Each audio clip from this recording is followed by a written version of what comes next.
Jadi Sunan Kalijaga itu pun dia mengalami kegagalan. Saya kasih dua aja kegagalan. Kegagalan dalam arti dia nggak gagal, cuman sejarah punya sifat sendiri dan Allah memiliki rencana sendiri. Kamu tahu,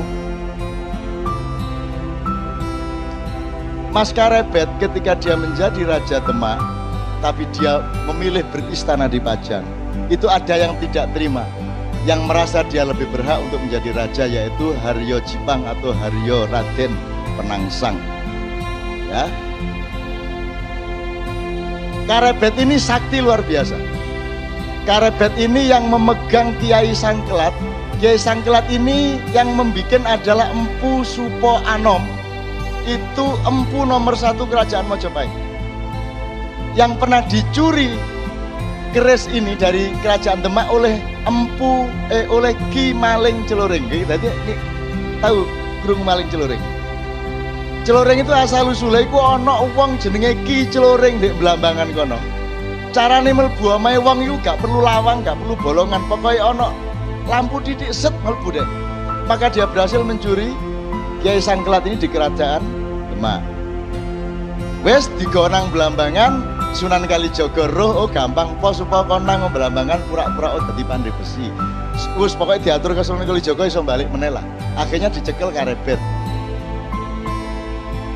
Nah Karebet ini mau ngelawan arek cilik jenenge Haryo Penangsang gak enak sih. Arek cilik pendidik kok tak sikat temenan kon. Akhirnya sing dikon ngladeni anak angkatnya yaitu Jebeng Sutowijoyo atau yang kelak menjadi Panembahan Senopati. Ya, saya kasih tahu, Sunan Kudus sama Sunan Kalijaga ini kan seperti saudara dan senior dan junior. Nah, mereka satu perjuangan, satu misi segala macam. Meskipun Sunan Kudus agak Syiah, Sunan Kalijaga Ahlus Sunnah wal Jamaah, ya.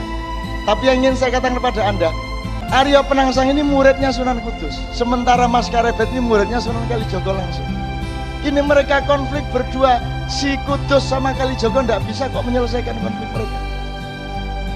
Akhirnya terjadilah peperangan toh. Duel antara Haryo Jipang melawan siapa? Sutowijoyo. Dan itu pun menangnya Sutowijoyo karena strategi politik.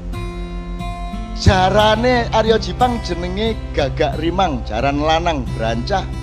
Mulane politiknya aku tak perang musuh Haryo Jipang nggawa jaran wedok. Oh, iki gerung tau kok pikir kan ya. Nggawa jaran wedok sing seksi. Jadi akhirnya ditambahi susu loro di sore kan. Anggur ngomong seksi ngono gemeriyuk. Oke? Kan ngerti ceritanya nyenengke kok. Nek ceritanya tuh memang dramatis. Akhirnya tidak terkendali Gagak Rimang. Jadi Haryo Jipang di seberang sungai, Panembahan Senopati di sini, Jebeng di sini.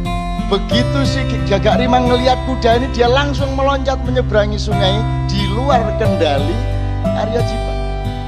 Nah, ketika kudanya larat seperti itu, dia tidak mampu menguasai dirinya, sehingga tombak Kiai Banca si Jebeng Sutowijoyo ini masuk ke perutnya Haryo Penangsang. Nah, ketika ditarik, ternyata ususnya membaur keluar sampai akhirnya nguleti sak wetenge sak nggon sabuke, sehingga ketika Haryo Penangsang menarik kerisnya, ususnya brodol, kena keris dhewe mati. Jadi Sunan Kalijaga sampai akhir hayatnya tidak mampu mendamaikan dua orang ini, bahkan dengan Sunan Kudus. Satu, jadi gak iso masih aku kate lapo-lapo ndek dunia iki, nek aku gak iso Gusti Allah mentakdirkan aku gak iso mengatasi masalah, ya gak masalah, yang penting aku berjuang terus. Dan Sunan Kalijaga meneruskan perjuangan sampai awal Mataram. Kenapa saya Mojopahit kok dibawa ke Demak? Karena ada semburan lumpur di Canggu. Ada lempengan bumi yang bergeser yang membuat struktur pertanian menjadi kacau di ujung Mojopahit itu, sehingga infrastruktur pertanian yang menjadi tidak mampu lagi menyangga perekonomian Mojopahit. Maka Sunan Kalijaga berpikir harus menoleh kepada perdagangan global, harus menoleh kepada ekonomi pesisir. Maka ditransformasikanlah dari kerajaan yang agak di pedalaman, yaitu di Mojo Agung, Canggu, Mojokerto, itu diseret ke pinggir pantai, yaitu ke Demak di desa Gelagawangi, dalam rangka supaya ada transformasi menuju pertahanan pangan dan lain sebagainya. Dan itu Sunan Kalijaga luar biasa. Nek wong gak ngerti perekonomian gak iso duwe ide kaya ngono. Jadi Sunan Kalijaga itu duduk seniman yang berdakwah dengan seni. Sunan Kalijaga ahli ekonomi, ahli perdagangan, ahli strategi politik, pendekar yang mumpuni, dan seterusnya dan seterusnya. Nah, ekonomi pesisir ini kemudian pelan-pelan dieliminasi lagi oleh watak Jawa yang kurang tegas. Jadi Raden Sultan Hadiwijaya Joko Tingkir itu pekewo, kate beristana di Demak itu pekewo. Aku tak di pinggir-pinggir, aku tak di Pajangan. Dia lupa bahwa dengan dia masuk ke Pajang, maka seluruh infrastruktur keraton juga akan pindah ke pedalaman. Jadi perekonomian global yang diciptakan Sunan Kalijaga menjadi masuk ke pedalaman. Sunan Kalijaga tidak setuju, tapi sudah terlanjur. Itu kemudian sibuk dengan pertarungan antara Mas Karebet dengan Arya Jipang. Itu pun kemudian ketika sampai kepada gara-gara Arya Jipang bisa dibunuh oleh Panembahan Senopati, akhirnya Panembahan Senopati diberi hadiah oleh Mas Karebet tanah Mentau. Dan Mentau itu sangat pedalaman.